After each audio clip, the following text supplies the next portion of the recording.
Despegamos con Lorenzo Ramírez.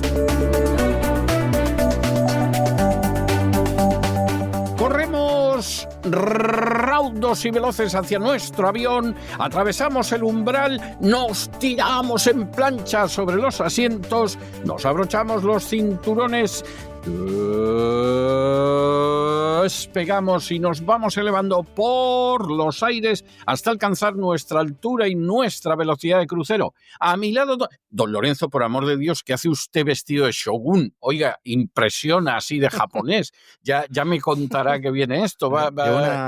Llevo una diana en la espalda, don César. Sí, es algo tremendo. Muy buenas noches. Los japoneses no aprenden. Yo no sé si es que van a llevar una camiseta con una diana a todos los japoneses. Decía China esta mañana, decía algún representante del gobierno chino, que dejen de invocar los mismos demonios de siempre, le decía China a Japón, y que van hacia una trayectoria peligrosa. Pues la verdad es que Takaichi, después de la visita de Donald Trump, dijimos que no tardaría en sacar a Taiwán de la caja y lo ha sacado. Y ahora se está arrepintiendo, ya no sabe un poco cómo plegar velas.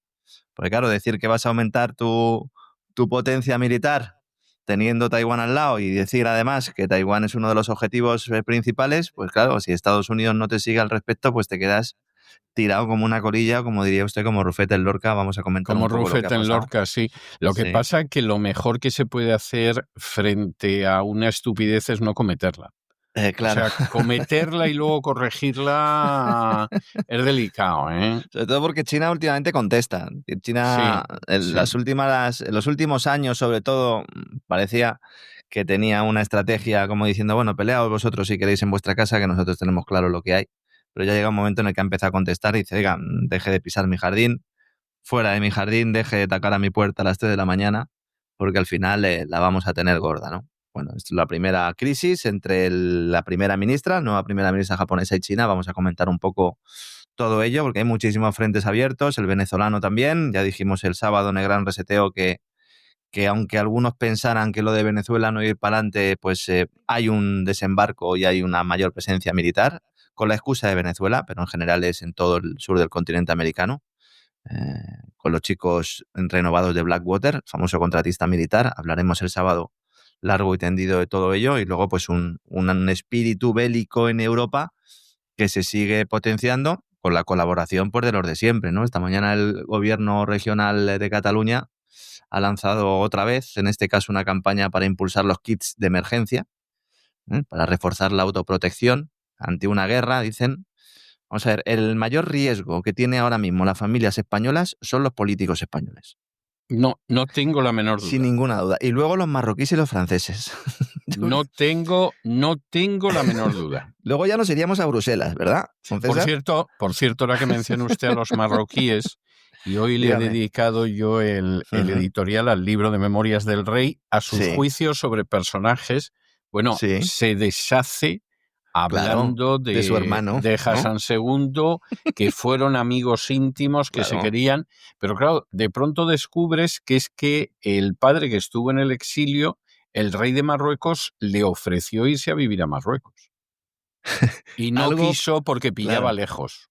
Algo que cuando algunos hemos planteado que esa opción estaba sobre la mesa, nos decían, no, esto es absolutamente imposible, esto es desinformación. Pues la desinformación, pues evidentemente, claro, es así, porque además el libro yo creo que va a tener mucho recorrido, porque si se hubiera publicado pues hace unos años, pues yo creo que a lo mejor los medios de comunicación todavía habrían puesto algo de sordina, pero yo creo que tal como está el patio en estos momentos, bueno, pues evidentemente este libro, cuando ya se publique en España, yo creo que va a causar revuelo, aunque yo creo que han intentado detener parte del revuelo en España publicándolo primero en Francia. Aunque bueno, también hay que decir que la autora, como decía usted ayer, don César, es francesa en realidad. Es que la autora es francesa y además es hija de Régis Debray. Es decir, es que esta mujer sabe de lo que habla, no porque sea hija de Regis Debray, porque podría ser una cretina, ¿no? Y ser la hija de Regis Sí. Debray. No, es que aparte de ser la hija de Regis Debray, ella ha escrito bastante sobre el rey, incluso hizo un documental en su día. O sea, ella es un personaje apasionada del rey. Y entonces a mí no me sorprende que al final le hayan encomendado el cometido este. Y sinceramente a mí me parece que el libro está muy bien escrito, ¿eh? O sea, a ver, no es Don Quijote, pero quiero decir que a Sí, que mí por lo me menos parece no que lo ha es un escrito él libro... y se lo han luego editado, que hubiera sido un desastre absoluto, ¿no?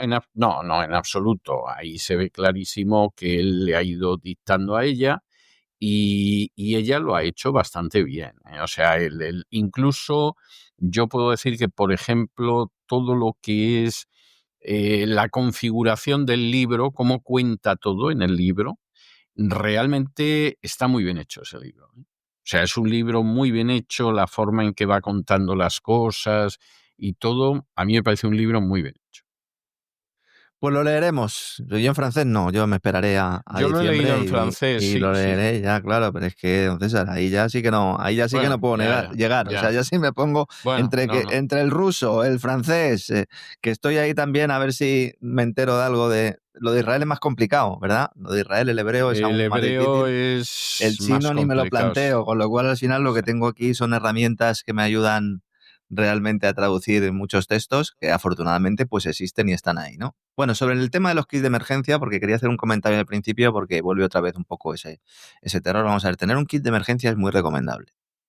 Evidentemente es muy recomendable. Tengan ustedes, bueno, pues algo de comida enlatada, una radio con pilas, si tienen ustedes medicación crónica, bueno, yo en general yo les recomendaría que si algún mes a lo mejor no necesitan esa medicación, porque a lo mejor pues, les sobra del mes anterior, pues que la cojan para tener pues una breve despensita, una pequeña despensita también farmacológica, sin pasarse, evidentemente. Luego el dinero en efectivo, tener agua también, más o menos 1,5 litros, 2 litros por persona y día, sobre todo ahora que no hay una gran demanda en los supermercados de todo este tipo de productos, pues ustedes pueden ir poquito a poquito haciéndolo. Hay una estrategia que pues, cuando ustedes vayan al supermercado, pues cogen un poquito más y lo van guardando y etiquétenlo, etcétera, etcétera. Pero no porque se vaya a producir una guerra pasado mañana, sino porque es que los riesgos que existen son riesgos fundamentalmente derivados de la gestión política que tenemos. Es decir, se puede producir un apagón en estos momentos. Se puede producir. Es decir, la situación para que no se produzca un apagón ahora mismo se da y la única protección que tenemos es que se está quemando muchísimo más gas en las centrales de ciclo combinado de que se iba a quemar en un principio, afectando también al precio, pero fundamentalmente las circunstancias no han cambiado. Entonces, ¿se puede producir un apagón? Claro. ¿Puede haber alguna inundación o puede haber algún episodio? Evidentemente, como ha pasado siempre, con una diferencia, que en estos casos, en lugar de esperar de nuestras autoridades algún tipo de ayuda, de rescate o de prevención, tenemos que pensar en lo peor. Tenemos que pensar en que uno va a estar con una señora en un hotel, que el que tiene que avisar de que viene la inundación se iba a las 5 de la tarde y ya no iba a mirar los correos electrónicos, que el encargado de prevención lleva un montón de tiempo sin querer sacar adelante determinadas obras porque no se las puede dar al amiguete. Entonces, teniendo todo eso en cuenta, esa desconfianza ciudadana sana hacia su gobierno, claro que hay que estar preparados, evidentemente. No pensemos en enemigos externos. Yo se lo estaba comentando a don César antes de empezar el programa. A mí lo que más miedo me da es que nos monten algún tipo de operación de bandera falsa, bien en suelo europeo, algún tipo de enfrentamiento en los aires o en el mar Báltico entre fuerzas rusas y fuerzas de algún otro país, para justificar en buena medida todo lo que quieren justificar. Porque ahora mismo solo hace falta ver lo que ha sucedido con la visita de Zelensky a España. Zelensky en estos momentos es un apestado. Ha ido al Congreso. Bueno, ha llegado en el coche, VIP. Yo no sé si ha visto usted las imágenes, don César ha llegado con su traje negro, este que lleva él siempre. Le han recibido allí a pie de Congreso la presidenta del Congreso, Francina Armengol, y el del Sí, Senado, Pedro Rollán. ha sido más pobretón Sí, que en yo otras esperaba, yo de ocasiones, ¿eh? hecho estaba, porque es que ha sucedido, yo estoy ahora mismo hablando con don César, son las 2:10 hora española, para que sepan un poco los tiempos, y yo llevo la última hora y media viendo imágenes en directo porque yo esperaba que hubiera algún tipo de intervención en el Congreso y no se ha producido.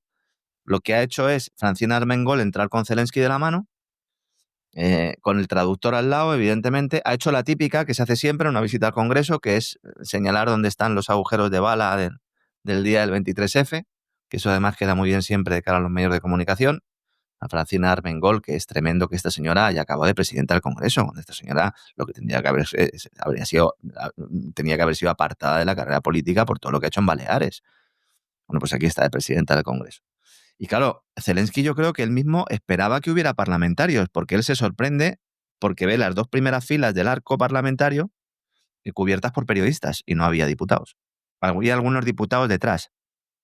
Y entonces, claro, se queda así y le pregunta a Armengol, dice, bueno, estos no son diputados, ¿no? Y entonces dice Armengol, dice, no, son periodistas, pero son buena gente, estos son amiguetes. No está bien eso. Le ha faltado tirarles cacahuetes. Ha habido un momento en el que yo digo, igual le tiran algún tipo de cacahuete.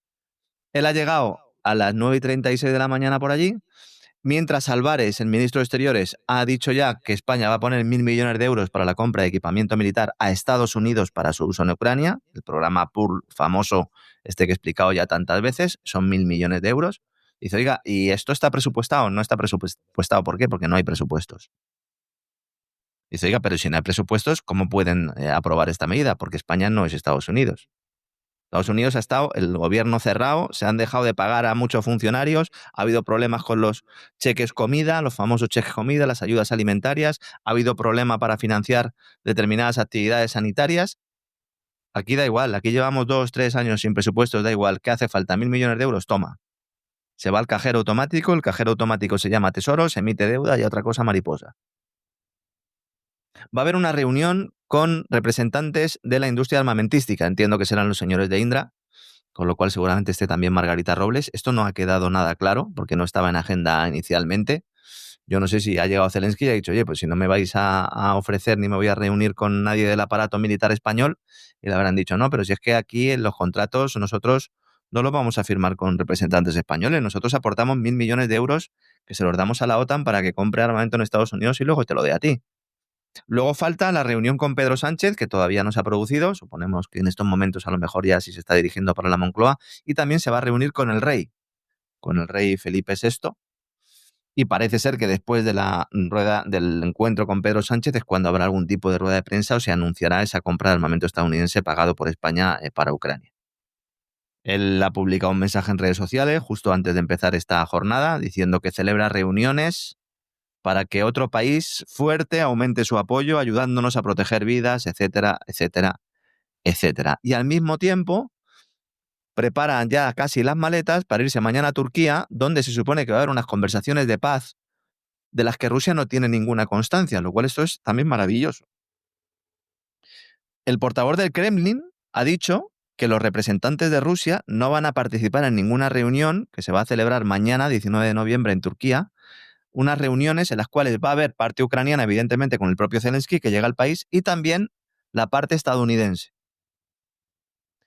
No se sabe quién va a acudir por parte del país norteamericano, aunque todo apunta a que podría ser el enviado especial de la Casa Blanca para Oriente Medio, Steve Witkoff, que es el que ha estado llevando todas estas cuestiones. ¿Qué pasa con las negociaciones aquí? Se están buscando soluciones, se está buscando más armamento. El gran obstáculo que hay para que se pueda llegar a un acuerdo, sobre todo entre Estados Unidos y Rusia, que se refrende con una cumbre entre Trump y Putin, cumbre aplazada, retrasada, cancelada, como quieran denominarlo, es que Estados Unidos vuelva al compromiso que adquirió con el Kremlin en la cumbre de Alaska. Un compromiso que ahora mismo Estados Unidos viola y que, por lo tanto, Rusia no quiere seguir avanzando en las conversaciones porque dice, oye, pues si ya habíamos llegado a un acuerdo, ¿cuál es el problema? O Estados Unidos sabe algo que los demás no sabemos, o se está preparando algún tipo de operación como la que señalaba yo antes, Dios no lo quiera, también se lo digo, Dios no lo quiera. O están esperando que caiga la fruta madura Zelensky. Estamos aviados como sea algo así.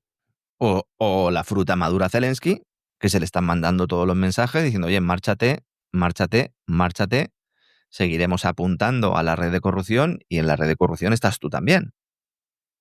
Con un elemento diferencial, ¿no? Eso que nos decía Kachanowski hace unos días, ¿no? Zelensky puede irse si quiere irse. ¿O está amenazado también? No, yo creo que puede irse, yo creo que podría hacerlo incluso con cierta decencia, aunque cueste creerlo. El problema es que él tiene miedo. Y tiene miedo porque piensa que los neonazis lo pueden liquidar. Y lo piensa con razón, porque al final el que con niños se acuesta, pues excrementado alborea, ¿no? O sea, esa es la realidad. Lo cierto es que esto ya no tiene mucho más recorrido. La Unión Europea no puede entregarle dinero directamente a Zelensky, entre otras cosas porque no lo tiene. Y el plan para tenerlo sería solicitar una serie de créditos utilizando como garantía los activos rusos congelados. Y ya ha dicho Bélgica, ya ha dicho Euroclear que ni de broma va a permitir esto, aunque en diciembre se supone que va a haber otra votación. Por otra parte, el envío de armamento ahora es muy reducido porque ya no es Estados Unidos el que paga y envía, sino que son los países europeos los que pagan, se le dan el dinero a la OTAN. Pues sirva como ejemplo pues lo que ha anunciado hoy Álvarez y que seguramente a lo largo del día se concrete un poco más, de poner 1.000 millones de euros, que eso prácticamente no es nada. Luego, los cazas, estos que anunció ayer el gobierno francés también en la visita ucraniana, eso huele a lavado de dinero y a comisiones que tira de espaldas. Yo no sé si van a llegar los cazas, pero vamos, más de uno se va a forrar en todo el proceso. Entonces no hay mucho recorrido ya. Se ha llegado a un acuerdo para que haya unas elecciones en Ucrania que se tienen que producir o se tendrían que haber producido en el segundo semestre de este año. Estamos ya a 18 de noviembre y ni está ni se le espera, como el general Armada, ¿verdad? El elefante blanco. Ni está ni se le espera. Ni está ni se le Aparece, espera. aparece eso en las memorias del rey. Ah, sí, también lo comenta. Aparece, Sí, lo comenta sí. porque, bueno, el rey sostiene Bueno, que realmente sí. no, lo que dice es A ver. bastante verosímil, ¿eh? No me voy a entretener porque nos iríamos muy lejos, pero es bastante verosímil. Pero él dice Sí. que efectivamente Armada le quiso engañar. Es la tesis de él. Incluso él dice que el 24 de febrero, cuando se entrevista con Suárez y el resto de la gente, Suárez le dice: me equivoqué con Armada porque vino a ayudarnos al Parlamento, y el rey le dice: no, Adolfo, el único que no se equivocó fuiste tú. Armada es un traidor. Esto es lo que él dice, pero cuenta cómo efectivamente le empiezan a llamar. Él dice, aunque no da nombres, que la mitad de los capitanes generales hubieran apoyado el golpe. Como mínimo, la mitad de los capitanes generales.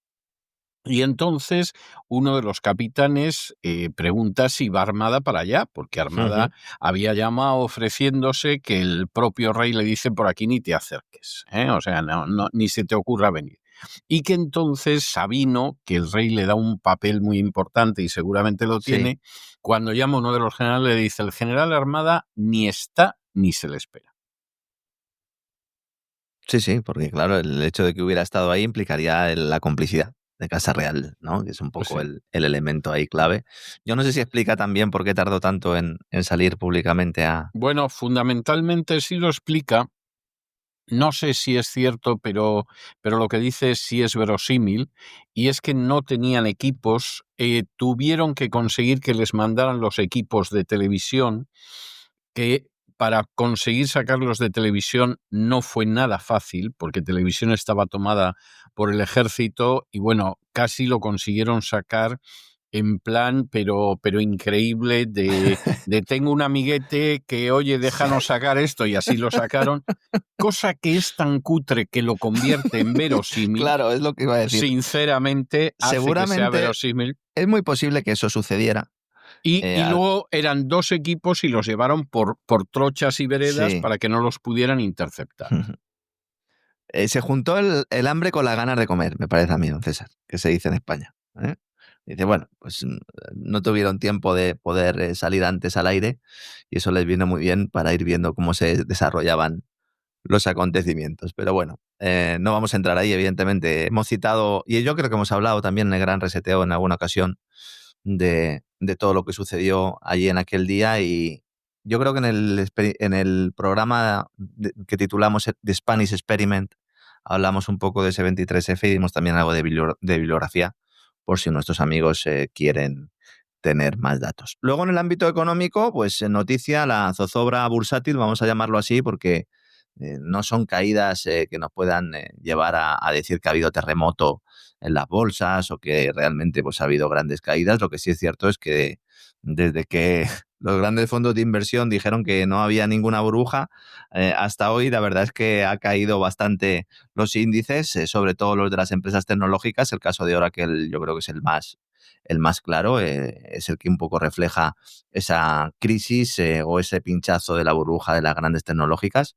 Ha perdido la empresa de Larry Ellison un 35% desde el pasado 9 de octubre. Estamos hablando de que 350.000 millones de dólares en capitalización han volado, especialmente por las dudas del retorno que vaya a tener esa inteligencia artificial, que, bueno, pues una serie de empresas ligadas a la inteligencia artificial experimentaron notables subidas y ahora, pues como hemos ido señalando en los últimos programas, hay serias dudas sobre la capacidad que van a tener estas empresas para devolver esa deuda que no para de crecer y sobre todo pues un momento en el que los patrones de gasto de las grandes empresas tecnológicas que construyen enormes centros de datos o hiperescaladores pues están bajo una profunda revisión. Ahora mismo prácticamente todos los bancos de inversión están analizando a quién le han dado el dinero y sobre todo para qué tipo de proyectos, porque está claro que va a haber una limpieza, un ajuste, como dicen algunos. Hay que decir que las grandes tecnológicas tienen previsto una inversión conjunta para este año de 400.000 millones de dólares y han advertido que esa inversión o que ese capital que van a inyectar va a ser mayor que en el año 2025, esperando también pues ese apoyo del sector público prometido por el propio Donald Trump. Y luego es que las grandes empresas lo que están haciendo para conseguir este dinero es endeudarse de forma masiva, están emitiendo bonos de forma masiva. Y bueno, pues al final, aunque la demanda de estos bonos siga respondiendo, pero evidentemente hay serias dudas sobre el futuro de estas compañías, sobre todo sobre si realmente los precios de las acciones reflejan la realidad de estas compañías, ¿no? Que yo creo que no, y más que nada, pues la mayor parte de los inversores también creen que no, por las razones que hemos ido ya explicando en anteriores programas. Es noticia también Nvidia. En el caso de Nvidia es distinto, porque Nvidia, además de estar en el desarrollo de inteligencia artificial, ellos tienen un negocio que sí que da dinero, ¿no? El negocio de los chips y Nvidia en este caso no sería una de esas empresas que pueden tirarlo todo a la basura, aunque evidentemente pues, es el gran gigante. Hay muchas dudas sobre su valoración también. Va a presentar resultados en las próximas horas, por eso lo cito. Y sobre todo hay dudas sobre cómo se financia el derroche de inversión, como digo, en centros de datos, en servidores y en chipsets para el desarrollo de la inteligencia artificial. Se estima que más del 40% de las ventas de Nvidia provienen precisamente de los otros gigantes tecnológicos que están teniendo cada vez más exposición a la inteligencia artificial. Con lo cual aquí hay una relación, hemos dicho, de participaciones cruzadas, pero también de negocio cruzado, de tal manera que si a uno le va mal, pues a los demás también. Y por eso analistas y accionistas pues van a peinar estas cuentas de Nvidia con mucha prestancia. Desde luego que van a ser las cuentas sobre las que se pongan más miradas en los últimos años, también para ver si le impacta mucho esa ruptura, aunque sea parcial, con el negocio con China. Porque Nvidia, y esto quería hablar hoy de ello, de las diferentes puertas traseras que se están realizando, que se están abriendo en Estados Unidos y en Europa para ir saltándose sanciones y decisiones políticas. Nvidia sigue haciendo negocios con China. Y aunque Trump ha reiterado que no quiere que China se haga con los chips de inteligencia artificial más avanzados de Nvidia, hay una empresa de China de inteligencia artificial que está comprando a Nvidia utilizando el puente de Indonesia. Hay una investigación de Wall Street Journal que revela que los chinos han comprado unos 2.300 de estos chips y han ido rastreando una cadena de acuerdos comerciales entre varios países. Se consiguieron los chips dentro de un centro de datos que se encuentra entre una escuela privada y un complejo de apartamentos de lujo. La empresa que organizó la transacción es una filial de una empresa china que está incluida en la lista negra comercial estadounidense. Y esto, aunque a alguno le pueda parecer una violación de la ley, en realidad lo han estudiado muy bien los servicios jurídicos porque no se ha violado ninguna ley. Porque hay que destacar que desde el año 2022 China tiene prohibido comprar semiconductores avanzados de Estados Unidos por motivos de seguridad nacional, se lo ha prohibido Estados Unidos. Y aunque el director ejecutivo de Nvidia insiste en que la cuota de mercado de Nvidia en China ha caído a cero desde el 95% anterior debido a las restricciones a la exportación de Estados Unidos, está claro que esto no es así. Es decir, al final, no se le puede poner puertas al campo. O sea, si hay determinadas compañías que tienen un negocio fundamental con un país, aunque ese país lo haya puesto tu gobierno en la diana, va a seguir haciendo negocios con ese país, utilizando países intermediarios. Con lo cual, no consigues el objetivo político y además introduces más elementos y más obstáculos para una empresa que debería estar cuidando y que debería estar mimando, en este caso, a la Casa Blanca, que es Nvidia. Entonces, hay muchas formas de hacerlo, como lo he contado ahora, utilizando intermediarios. Hay otra solución, entre comillas, cada vez más popular, que se ha empleado en Australia y en Malasia, que es alquilar potencia informática en el extranjero y sacar los datos de China, y luego volver, a veces llenando incluso maletas con discos duros. Y en el caso de Indonesia, hay entidades específicas involucradas que, como digo, pues han sido expuestas por el Wall Street Journal. Entonces, al final, Nvidia vende chips a un socio estadounidense que es en parte propiedad de una empresa china. ¿Para qué va a utilizar esta empresa china los chips? En teoría, para el sector bancario, financiero y para el sector sanitario.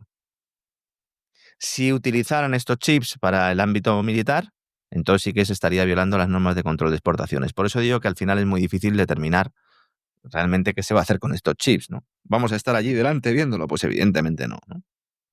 Tal como está planteado, el acuerdo no viola ninguna ley establecida por la administración Trump. Luego vamos a hablar un poco de las puertas traseras europeas, pero antes de irnos de Asia quiero hablar del tema de Japón, porque bueno, lo que ha hecho Takaichi básicamente es meter la pata hasta el corvejón. Ella ha dicho, además en el Parlamento, que si se produce un ataque chino a Taiwán, sin que nadie le preguntara, que amenazara la supervivencia de Japón, esto podría desencadenar una respuesta militar. Entonces, claro, todo el mundo se ha quedado a cuadro diciendo, bueno, ¿y a qué viene esto ahora? ¿Esto es una orden que le dio Donald Trump antes de marcharse?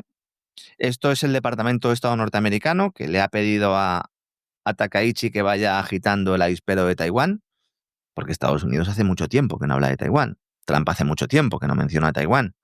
Los chinos evidentemente tampoco. Incluso Taiwán está calladito porque sabe que en cualquier momento, si se sale del guión, también le puede caer un castigo arancelario.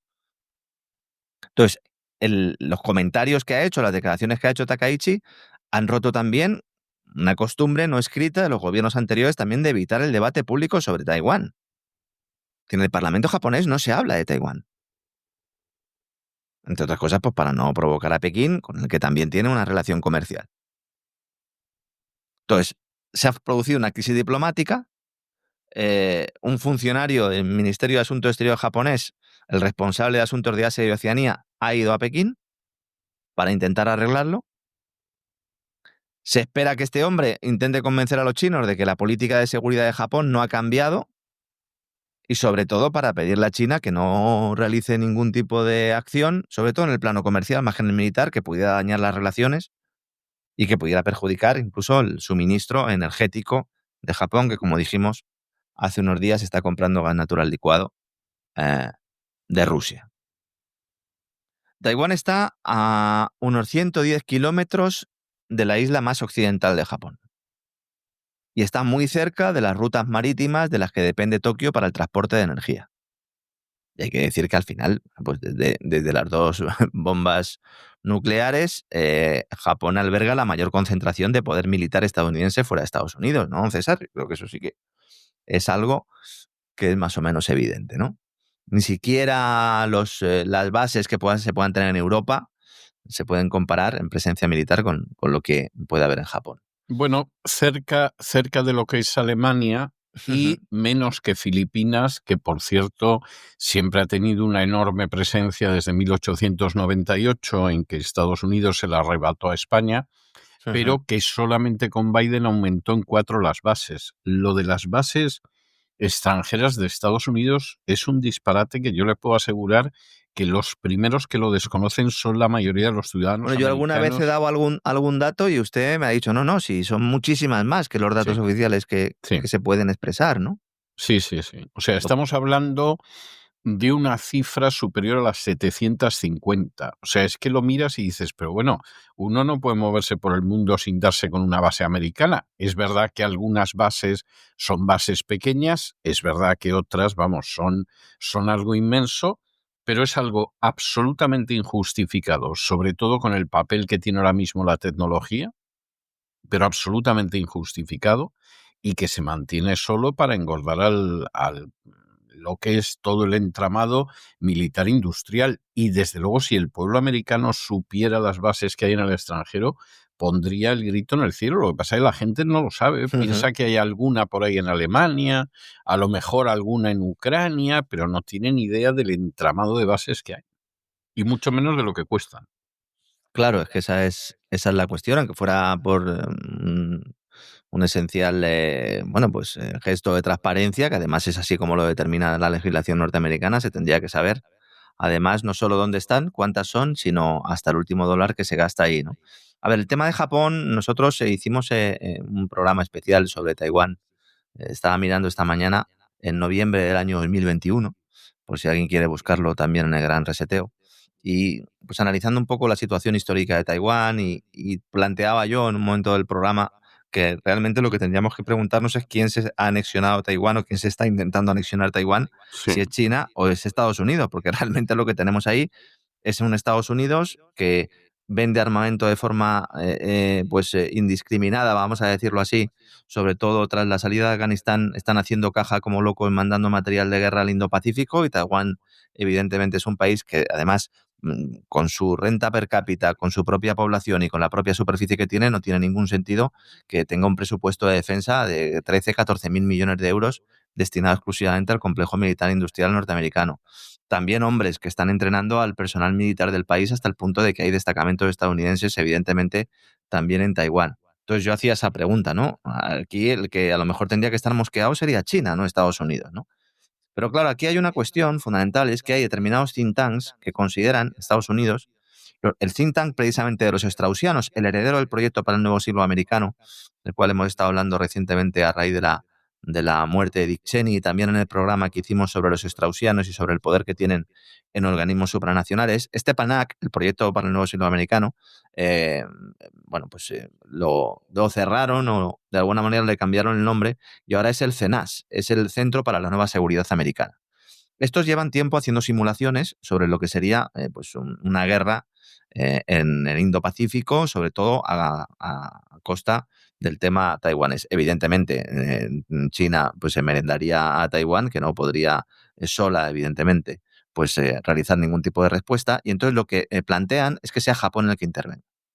Entonces, este PANAC hace una simulación indicando que si China se apoderara de una de las islas periféricas de Taiwán, en su juego de guerra, en su simulación, lo plantea así el escenario, Estados Unidos tendría pocas opciones buenas para responder sin arriesgarse a una gran escalada y a una guerra entre las superpotencias. Entonces el think tank apunta que se podrían imponer determinadas sanciones económicas, pero que servirían de muy poco, y que cualquier acción militar, como digo, supondría el riesgo de una escalada bélica. Y entonces, por lo tanto, propone un enfoque multilateral de corte globalista, que es arrinconar a China usando para ello a sus vecinos. Y ahí, claro, evidentemente Japón tiene un papel fundamental. El estudio concluye que Estados Unidos y Taiwán, esto es del año 2021, cuando nosotros hablamos de esto, deben empezar a coordinarse, decía, para construir una disuasión creíble contra una agresión o coerción china limitada hacia Taiwán. En todos los coerción que no se está produciendo en ninguno de los escenarios, ni pasados ni presentes, y veremos si en el futuro. Entonces, en todos los escenarios que sí que plantea este estudio, la cooperación con Japón, es como lo llaman ellos, es fundamental para establecer esta disuasión eficaz. Es decir, que el Deep State de Estados Unidos pretende usar el país nipón de nuevo como ariete. Y esto es lo que resumen en un informe en el que hablan de la estrategia de la rana venenosa, que he comentado yo en alguna ocasión. Pueden buscarlo en internet y lo tienen ahí disponible. Y básicamente lo que dicen es: igual que las ranas venenosas anuncian el riesgo que representan para los depredadores a través de colores brillantes, la ejecución de este plan requeriría que Estados Unidos y Taiwán planifiquen, coordinen y sobre todo comuniquen políticas de disuasión antes de una crisis, en lugar de improvisar una respuesta después de que China haya hecho cualquier movimiento en este sentido. Entonces, ¿qué es lo que dicen? Que hay que usar a los medios de comunicación, las redes sociales y a los políticos, sobre todo los japoneses, para convertirse en ranas venenosas. Es decir, para que muestren al resto del mundo que ellos van a tener algún tipo de participación en este conflicto o en esta guerra, que podría dar lugar, evidentemente, a una tercera guerra mundial. ¿Es esto lo que explica las declaraciones de Takaichi? Pues no lo sabemos, pero va un poco en esta línea, porque en ese informe se le está pidiendo a los políticos nipones que salgan de esa situación en la que no hablan de Taiwán en el debate público y que lo saquen a colación. Entonces, esta estrategia de involucrar a otros países en esa confrontación en torno a Taiwán sirve a los intereses de Estados Unidos, que no está interesado en un conflicto directo con China, pero que sí aspira a influir en las acciones del país asiático indirectamente. Y esto es lo que hizo que Biden sí que sacara el tema de Taiwán a esa colación. Porque toda esta estrategia es anterior, evidentemente, a Donald Trump. Y luego a todo hay que sumar esa alianza AUKUS, de la que poco se habla, esa alianza de seguridad para el Indo-Pacífico, donde también estarían Australia y Reino Unido como actores importantes. Así como el Grupo Quad, integrado por Estados Unidos, por Australia, por Japón y la India. La India en este caso podría ser un verso suelto, aunque algunos lo consideran esto como la OTAN del Indo-Pacífico. No sabemos, no nos podemos meter en la cabeza de Takaichi por qué ha sacado esta cosa a colación. Se lo sugirió Donald Trump, el Deep State de Estados Unidos, a través de la Secretaría de Estado, le ha recomendado que lo saque a colación. En estos momentos, como digo, hay un representante del Ministerio de Asuntos Exteriores japonés envainándosela en Pekín y pidiéndole a los chinos, por favor, que no se enfaden y que no se enfaden mucho, ¿no? Vemos como también en todos los sitios cuecen habas y no solo las cosas se hacen mal a este lado del Pacífico o del Atlántico. También Operación Venezuela, don César. Madre mía, Donald Trump, no hay día en el que no haga declaraciones. Dice que se va a ocupar de Venezuela. Que esto de ocuparse me ha sonado mucho a lo de Solana con Orbán, ¿verdad? Sí. Que algo habrá que hacer, ¿no? Suena muy parecido, sí. Desde agosto, Estados Unidos ha desplegado una fuerza militar significativa frente a las costas de Venezuela. Esto no se le escapa a nadie, justificándola como parte de la lucha antidroga. De hecho, el pasado sábado iniciamos pues una pequeña serie, va a ser de 2 programas seguramente, hablando de cómo Estados Unidos está utilizando esta falsa lucha antidroga para el tema arancelario con China, con todo lo que tiene que ver con el fentanilo, y también al sur del Río Grande, con Venezuela, pero no solo Venezuela, porque ya ha extendido su manto sobre otros países. Washington ha anunciado la operación Lanza del Sur para eliminar a narcoterroristas, porque ahora ya es todo junto, es decir, eres narcotraficante, eres terrorista y además no hace falta un juez para que lo determine, ¿eh? Del hemisferio occidental y proteger a Estados Unidos de las drogas que están matando a sus ciudadanos, como explicamos el sábado pasado en el Gran Reseteo, pues evidentemente un elemento de propaganda. Como parte de estas operaciones se está bombardeando presuntas embarcaciones de narcotraficantes. Digo presuntas porque algunas lo serán y otras no. De momento han muerto 70 personas. Aquí le puedo decir que mucha gente no se lo cree. Que sean narcotraficantes, dice usted, sí. ¿no? Hombre, piensan que alguno puede ser narcotraficante, pero que muchos pueden no serlo, ¿eh? Y yo le dediqué un editorial, creo que fue la semana pasada, la última encuesta sobre el tema, y la mayoría de los ciudadanos americanos somos totalmente contrarios a tener un fregado con Venezuela. Ha habido otros casos en los cuales, incluso con colaboración de autoridades locales, se han derribado avionetas y luego resultó que no eran narcotraficantes, sino que eran civiles. Hay un caso relativamente famoso en Perú, en el año 2001, precisamente, que la CIA dijo que en un determinado vuelo iban narcotraficantes y pidió al ejército de Perú que lo derribara, lo derribó y luego resulta que eran civiles. Y bueno, hablaremos, como decíamos y como avanzábamos el sábado, hablaremos el próximo sábado precisamente de todo lo que está ocurriendo en el Caribe. No es que me esté intentando escapar, perdón, pero hay que ir un poco a fondo en todo ello. Hay que decir que en estos momentos ese conflicto entre Maduro y Estados Unidos continúa. Maduro ofreció ya hace tiempo a Estados Unidos todos los recursos naturales venezolanos, con lo cual no es una cuestión de entrega de recursos. Y no falta tampoco analistas británicos, en este caso en prensa española, como hoy en el diario El Economista, que ya de alguna manera, esto sí que es el wishful thinking, decían que el cambio de régimen en Venezuela, si se produjera gracias a la intervención militar norteamericana, hará estallar el mercado petrolero y con ello también destruirá a Vladimir Putin, que me parece ya, ¿no?, un salto mortal, ¿no?, con doble pirueta. Entonces, es decir, cayendo Maduro, cae Vladimir Putin prácticamente al día siguiente, decía el señor Matthew Lin. Pero esa tontería, o sea, se repite, ¿no? Se repite. Vamos a ver, es que es una de esas cosas que yo en un momento determinado digo, bueno, vamos a ver, la primera vez que se dicen determinadas tonterías, vamos a ser indulgentes y vamos a pensar que efectivamente la dices. Pero que se siga repitiendo cuando se ve que no es así. O sea, yo recuerdo, y fines de estas cosas que dan ganas de repetir el título de aquella novela de humor de Álvaro de la Iglesia que se titulaba Dios te ampare, imbécil. Pero yo me acuerdo en una ocasión, cuando empieza la guerra de Ucrania, gente absolutamente encendida y diciendo que iba a caer Putin, iba a caer la dictadura de La Habana, iba a caer Maduro, y iba a caer Corea del Norte. Y tú dices, pero bueno, este tipo que Corea del Norte también. Corea del Norte también. Y entonces, incluso no sé si mencionaban a Irán, pero Corea del Norte lo recuerdo. Y entonces tú lo oyes y dices, pero bueno, este tipo, o sea, esta persona que está diciendo esto, pero está en sus cabales. O sea, está en sus cabales. Pues no.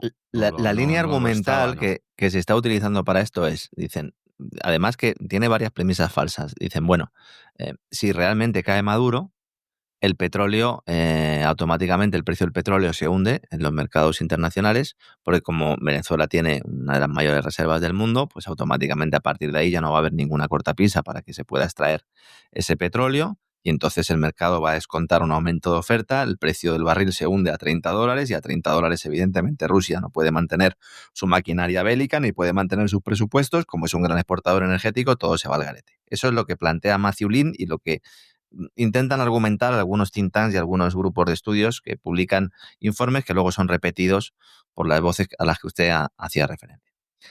¿Me puede explicar alguien qué interés tiene Estados Unidos en que el barril de petróleo se vaya a $30? Aún en el caso de que estuvieran estos analistas en lo cierto, en este caso, insisto, estoy nombrando a Matthew Lin porque hay un artículo hoy en el diario El Economista, en España, en su web, que pueden leer.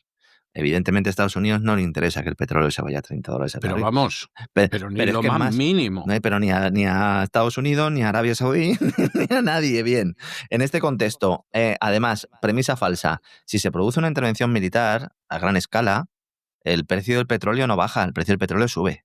Exactamente, o sea, es que efectivamente, o sea, todo lo que está usted diciendo, lamentablemente, es de elemental, querido Watson. Claro. El problema es que efectivamente esta gente pues está en lo que está, pero todo lo que usted dice es de sentido común. Lo que es penoso y lamentable y deplorable es que siendo de sentido común la gente no se entere.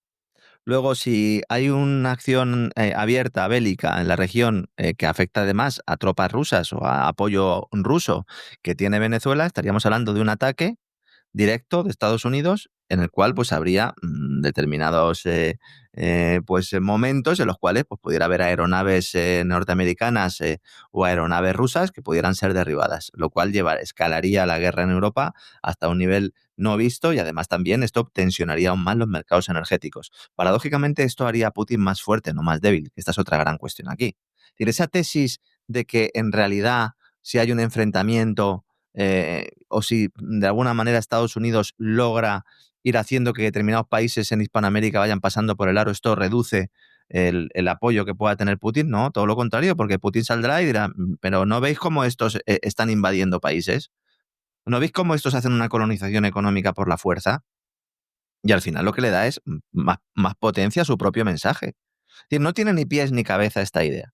Lo que pasa es que hay que buscar justificaciones, porque como la del narco no cuela, como usted ha dicho antes, hay que buscar otras justificaciones. Nos acabarán diciendo que se interviene en América Latina o en Hispanoamérica, perdón. Nos acabarán diciendo que se interviene para pararle los pies a Rusia en el este de Europa.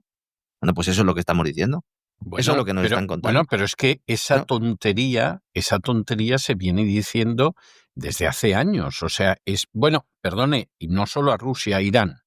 O sea, Irán, por si usted no lo sabe. Y a los de Hamas, que están en Venezuela también. También. Decía María Corina. O sea, pero hay una entrada de Irán en Hispanoamérica que está lleno de iraníes. Claro, esto es una majadería, pero vamos a ver, es que también, y no quiero yo herir susceptibilidades porque me dan mucha compasión, pero es la verdad. Usted no se imagina lo que son determinadas comunidades de exiliados puestos a buscar un argumento que lleve a Estados Unidos a entrar en su país, tumbar el gobierno y colocarlos a ellos. Y entonces lo que se les ocurre decir es algo que ya te Pero caes todos de estos son espaldas. golpistas, don César, son Bueno, golpistas, ¿no? sí, pero eso es lo de menos porque su golpe, como es su golpe, está Es legitimado. bueno. Vale, Es vale. bueno, es Vale, bueno. vale. Y entonces, es más, el golpe es la única salida. Entonces, claro, en un momento determinado, pues apelan al narcotráfico. Como si no hubiera narcotráfico que viene por el Canadá o que viene por México, pongo por caso. Pero bueno, pensando que de esa manera liamos a los gringos e intervienen en el país. Como lo del narcotráfico no pita, porque eso lo sabe todo el mundo, Donald Trump puede estar jugando ya ahora propagandísticamente con eso, pero todo el mundo sabe que es una falsedad o que por lo menos no tiene las dimensiones que pretenden. Entonces ya dices que ahí están los iraníes o Hamás o los rusos o los que sean. Claro, es ridículo y esta gente no se da cuenta de que cuando llega con esos argumentos ante el Departamento de Estado, en el Departamento de Estado los escuchan con educación y apenas han salido por la puerta se parten de risa de lo que acaban de oír.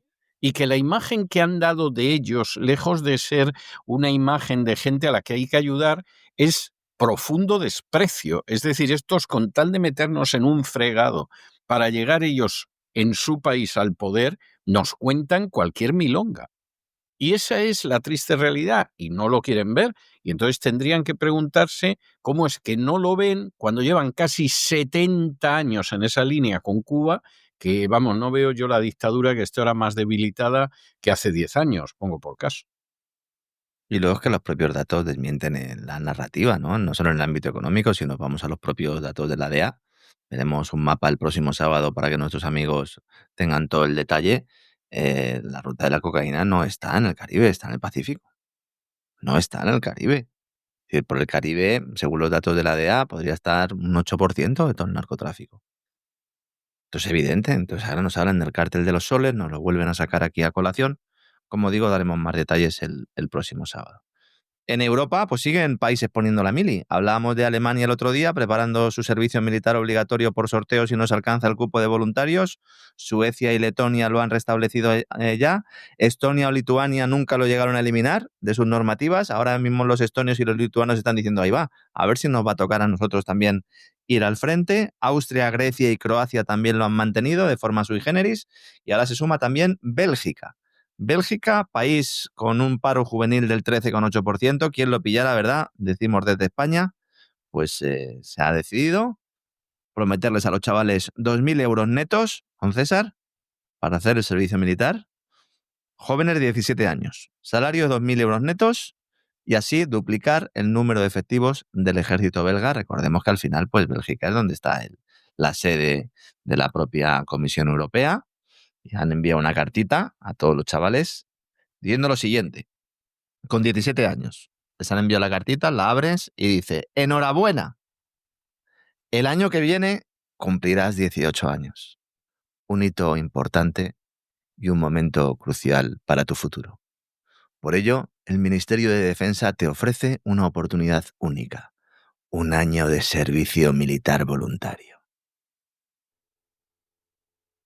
¿Esto va a pasar en España también, don César? ¿Tendrán bemoles? Y habrá alguno que realmente pique o... Pues mire, los periódicos europeos han hecho encuestas y todos los chavales que les preguntaban en el método de Bruselas, nadie ha dicho que no, pero tampoco nadie ha dicho que sí, dice que se lo están pensando, en lo que parecía a todas luces que se estaban guardando para sí una respuesta que es negativa. De hecho, el proyecto de ley fue censurado por el propio Consejo de Estado, porque suponía que el ejército tenía acceso, en primer lugar, a innumerables datos personales de los jóvenes afectados, que violando absolutamente toda la ley de protección de datos. Luego hubo que reformarlo para garantizar que solo se proporcionaba al Ministerio de Defensa el nombre y apellidos, la fecha de nacimiento y la dirección. Y además de este bloqueo normativo, pues han decidido sacarlo adelante y prometer, como digo, esos 2.000 euros netos. Yo no sé si alguien estará tan loco de ir por esta vía, pero bueno, en todo caso lo que vemos es una tendencia. Ya más de la mitad de Europa recupera la mili. Locura total, y absoluta. Y mientras tanto, las empresas que tienen prohibidos hacer negocios con Rusia, pues están haciendo negocios con Rusia por la puerta de atrás, como decía antes en el caso de Nvidia. Holanda es uno de los países que más ha disparado sus exportaciones a Kirguistán, por ejemplo.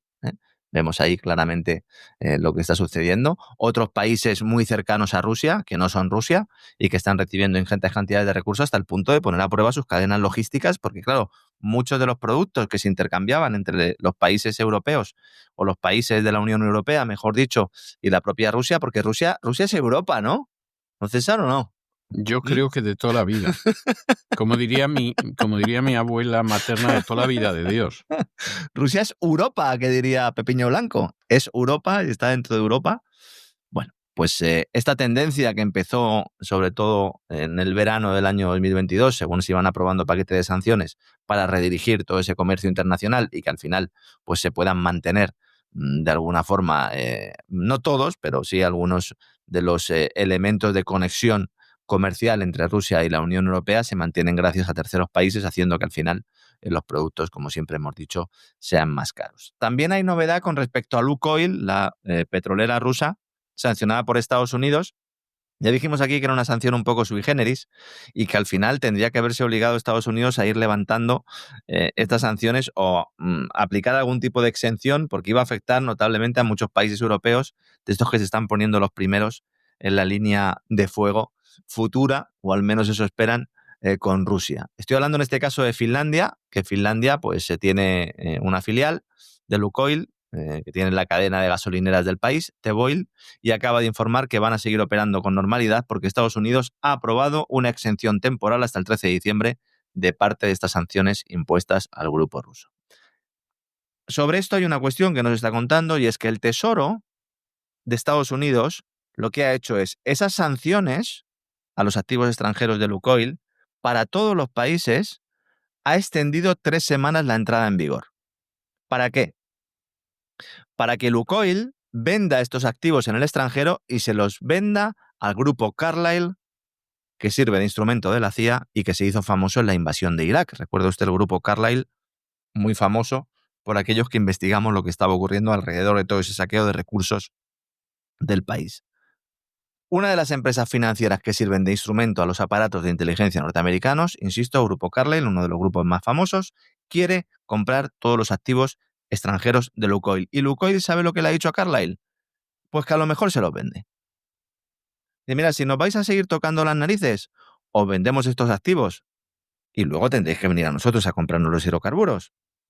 Y si no, lo que tendréis que hacer será traer los hidrocarburos de Estados Unidos y cobrárselos a los europeos al precio que consideréis oportuno, porque nosotros, rusos, vamos a ir orientando nuestro comercio de hidrocarburos sobre todo al mercado asiático. ¿Esto forma parte de un pacto? La verdad es que huele a pacto, ¿eh? De igual manera que Exxon está en Rusia, hablando con las autoridades rusas. Yo llevo planteando desde hace ya mucho tiempo que hay un pacto entre la industria petrolera norteamericana para intentar sacar tajada de todo el lío europeo, más que de la crisis ucraniana y de todos los paquetes de sanciones. Y esto explica en buena medida el hecho de que se sigan aprobando sanciones boomerang que solo perjudican a los intereses de los países europeos. Lukoil tiene 3 refinerías en Europa, los que tratan el crudo, ¿verdad?, para transformarlo luego en productos derivados. Tienen participaciones en yacimientos petrolíferos, precisamente en algunos de estos países que sirven de intermediarios, Kazajistán, Uzbekistán, luego también en Irak, en México, en Ghana, en Egipto y en Nigeria, y cientos de estaciones de servicio en todo el mundo. ¿Va a pasar el grupo Carlyle Estados Unidos a controlar estas refinerías, estos yacimientos, incluidos los de Nigeria? Es una posibilidad, porque Lukoil, cuando ha recibido ofertas de otros países o de empresas de otros países, Estados Unidos ha dicho que no, que se lo tienen que vender al grupo Carlyle. Con lo cual, aquí tenemos también otro elemento de confrontación. Novedades hoy también. Quería comentar, antes de irnos, novedades sobre el euro digital y sobre lo que está pasando en Alemania, que son temas también muy importantes. Ya avanzamos aquí que el Banco Central Europeo ha pospuesto la entrada en vigor del euro digital. En teoría, en octubre de este año se iba a poner en marcha el proyecto piloto. Han decidido retrasarlo a 2027. En realidad, el Banco de España, en palabras de uno de sus altos cargos, de Carlos Conesa, que es director general adjunto de operaciones, de mercados y de sistemas de pago del Banco de España. Lo que ha dicho es que el programa piloto se va a poner en marcha en 2027 y que el euro digital podría emitirse de forma primera en el año 2029. Recordarle a todo el mundo que sin contar con el respaldo del Parlamento Europeo y del Consejo de la Unión Europea no se puede implantar el euro digital por mucho que quiera el Banco Central Europeo y en este caso su apéndice, el Banco de España, que ya no tiene prácticamente ninguna competencia y que se ha quedado como un apéndice del Banco Central Europeo. ¿Cuál es la noticia entonces? La noticia es que, tal como nos temíamos, el Banco Central Europeo prepara una limitación de los euros digitales que va a poder tener cada persona en su monedero virtual para evitar así salidas masivas de los depósitos bancarios.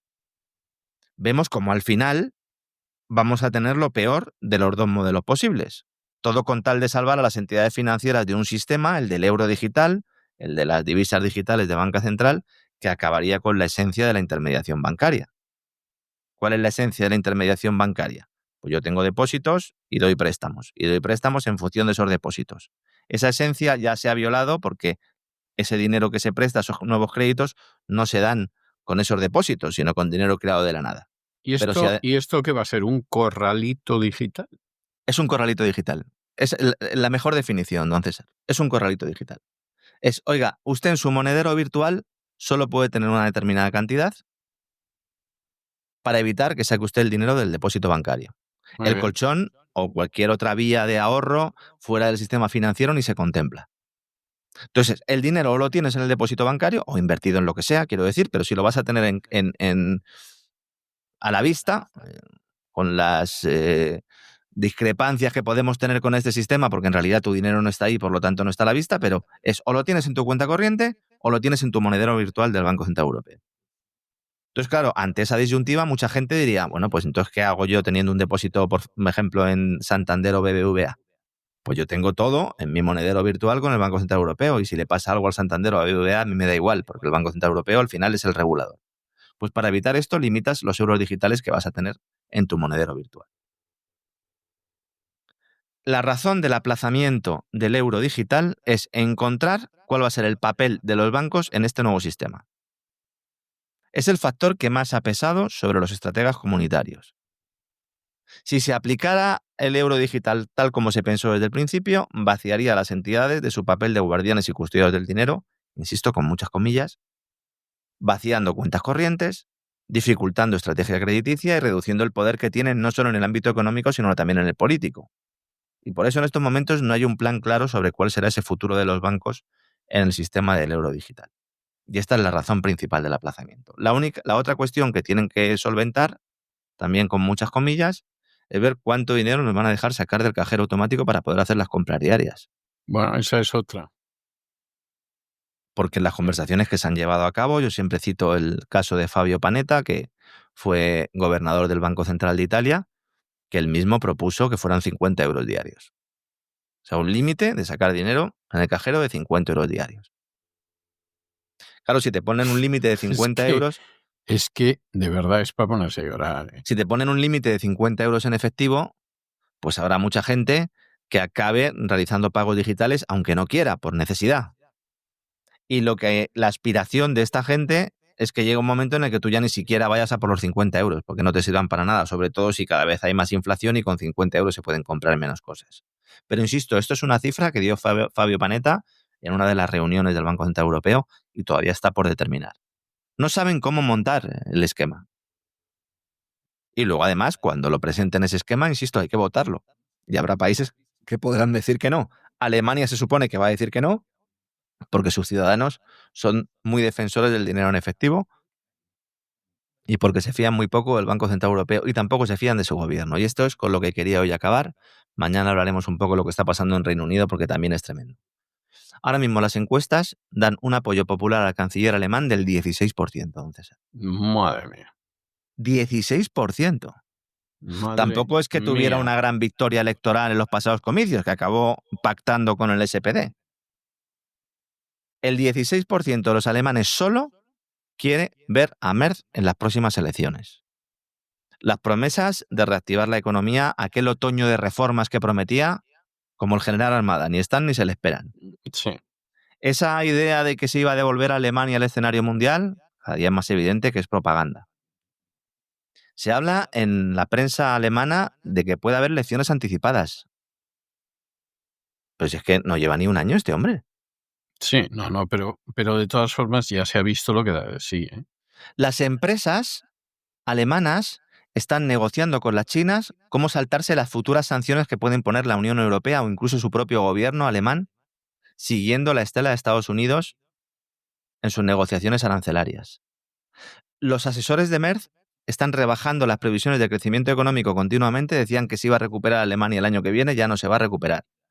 Incluso las acciones de las empresas militares de defensa, participadas por fondos de inversión de Estados Unidos, como Rheinmetall, han caído más de un 20% desde que él está en el gobierno. El otro día comentábamos el informe del Bundesbank. No espera que Alemania deje de endeudarse de forma sistemática hasta el año 2036. Financial Times decía esta mañana que Alemania va a tener un déficit público mayor que el español. Que esto se produjo con la entrada en el euro, con el inicio del euro, Alemania tenía un déficit público mayor que el español. Sale Merz consciente del que está perdiendo apoyo popular a marchas forzadas y habla y comenta que ha tenido una llamada telefónica con Zelensky y que le ha pedido que se asegure de que los jóvenes ucranianos no regresan a Alemania en número creciente, sino que sirvan en su propio país. Es decir, que dejen de venir ya ucranianos a Alemania. Sí, bueno, eso. Casi lo que sorprende es que no lo hayan hecho antes. Pues es que en realidad tampoco ha puesto ninguna medida al respecto. Recuerde usted, don César, que llegó al gobierno diciendo, con un discurso sobre el tema migratorio para obtener votos, evidentemente, y diciendo que también iba a salvaguardar esa ortodoxia financiera monetaria alemana y que no iba a elevar la deuda. 2 promesas incumplidas ya desde el minuto 1, desde el primer día. ¿Y cómo será la cosa que esa desconfianza incluso de los propios empresarios alemanes, que han estado protegidos por su gobierno, con el abrazo del oso seguramente, pues ahora los gigantes, sobre todo de los productos químicos y de los automóviles, están ignorando las peticiones del gobierno e invirtiendo miles de millones en nuevos proyectos que vinculan a las empresas alemanas con China? El plan era que estas empresas invirtieran en Estados Unidos. No, están invirtiendo fundamentalmente en China. ¿Por qué? Pues porque plantear una ruptura con uno de tus principales socios comerciales, después de que te han roto la alianza estratégica energética con Rusia, y buscar en otros lugares determinados materiales y determinados recursos, pues evidentemente es algo que ni se lo plantean las propias empresas porque no es viable. ¿De dónde sacan las tierras raras? ¿De dónde sacan los chips? ¿De dónde sacan las líneas de suministro? Este fin de semana el vicecanciller alemán ha estado en China. Seguramente nuestros amigos, nuestros oyentes, la mayor parte ni lo saben. Ha ido de tapadillo al cuarto diálogo financiero germano-chino a decirle, oye, no os enfadéis con nosotros que os necesitamos. Está Friedrich Merz advirtiendo públicamente a las empresas sobre los peligros de su exposición a China, y está el vicecanciller yendo a China diciendo, oye, no le hagáis caso al canciller, que esto lo hacemos para contentar a Estados Unidos. Pero ¿en qué continente estamos? ¿En qué unión estamos? ¿En qué Unión Europea estamos? Por no hablar, como digo, del caos político en Reino Unido, del cual ya hablaremos largo y tendido mañana, porque a lo mejor Starmer tampoco se come el turrón, don César, ¿eh? El turrón a lo mejor sí, pero no sé si va a durar mucho también en el número de 10 de Downing Street. Sería una enorme suerte para los británicos, las cosas como son, porque Starmer es una plaga bíblica. No será el primero que cae antes de presentar un presupuesto. La semana que viene se va a presentar ese presupuesto. Incluso ya hay algunas quinielas para que le suceda el ministro de Salud, el ministro de Sanidad, Wes Streeting, que lo quieren colocar ya de sustituto de Starmer. Un tipo que pues no ha solucionado ningún problema y además ha creado otros nuevos. Don César, por mucho que ahora intenten utilizar la emigración como elemento clave para obtener más apoyo popular. Si suben los impuestos, si el país va cada vez de mal en peor, si tienes un endeudamiento creciente, si además los recursos que tienes, en lugar de destinarlos a políticas sociales, los utilizas para seguir alimentando la guerra en el este de Europa, pues evidentemente al final pues no tienes el apoyo popular que podrías pretender que tienes, ¿no? Así que vamos a hablar mañana un poco de todo esto y también de cómo se quiere utilizar en Reino Unido todo el tema migratorio para implantar sistemas de control biométrico, algo que también anticipamos hace un tiempo y que se va concretando poco a poco. Pero eso ya mañana, don César. Como dice usted siempre al final de Así fue España, mañana continuaremos sobrevolando toda la actualidad política, geoeconómica, que como ya podrán comprobar nuestros amigos, es abundante. Hay poco bueno, también hay que decirlo, pero es abundante. No me cabe la menor duda, vamos. No lo dudo, todo lo contrario, y además es interesantísimo. Un abrazo muy fuerte, don Lorenzo. Nos encontramos mañana, Dios mediante. Fuerte abrazo, don César. Hasta mañana.